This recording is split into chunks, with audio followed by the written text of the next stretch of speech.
bustling North African port city, Hippo, now Annaba, on the Algerian-Tunisian border.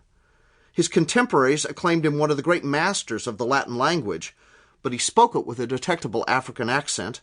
He was proud of his African heritage, and he owed much in both theology and piety to traditions of North African Christianity. Augustine the bishop had neither mitre nor crozier. He said no private masses, he had no private chapel, nor did he wear any distinctive episcopal garb. There was at the time no settled uniform for clergy. Augustine, by his own account, spurned fineries and dressed with great simplicity, likely in the rough robes of a monk. Carpaccio's image is wrong in many other ways as well. It is almost impossible to imagine the historical Augustine spending long hours alone writing.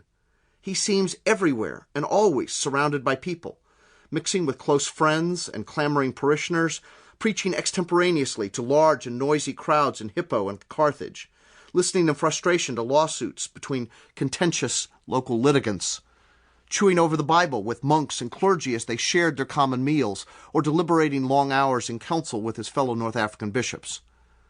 Augustine was certainly an author, but very few of his writings were likely written with his own pen. He mostly spoke his books, dictating them, often late at night, to stenographers who worked on the staff of his government-supported church. We think of Augustine as a great writer, but contemporaries knew him as a great talker. He was, in fact, a talker by profession, a highly trained, enormously gifted orator. And while he may have consulted books, he most often cited them, especially the Bible, from his prodigious memory. Pictures cannot begin to capture that voice of Augustine. The historical Augustine comes down to us as all voice. One hears through that voice, through the endless flow of sonorous words, an intellect at times fierce and combative, but more often penetrating and restless, always searching, always probing. And what catches our ear, as it caught the ear of his first hearers, is the heart beneath that voice, that uncanny ability of his to speak across the centuries, heart to heart, his heart to ours.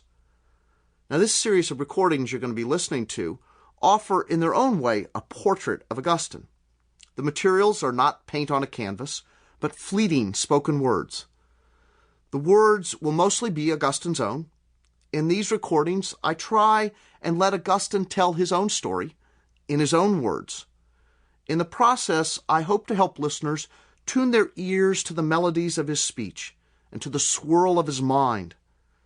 His was an agitated eloquence, and he used it to ponder and wrestle aloud with life's mysteries, both those glimpsed in the epic of human history and those astir in the depths of the human heart. But Augustine's center and passion was another far greater mystery, the God he met in his Bible and in his heart. Now, these recordings are meant as an introduction. I'm going to be drawing heavily from a new book of mine entitled Augustine in His Own Words, to be published in 2010 by Catholic University of America Press.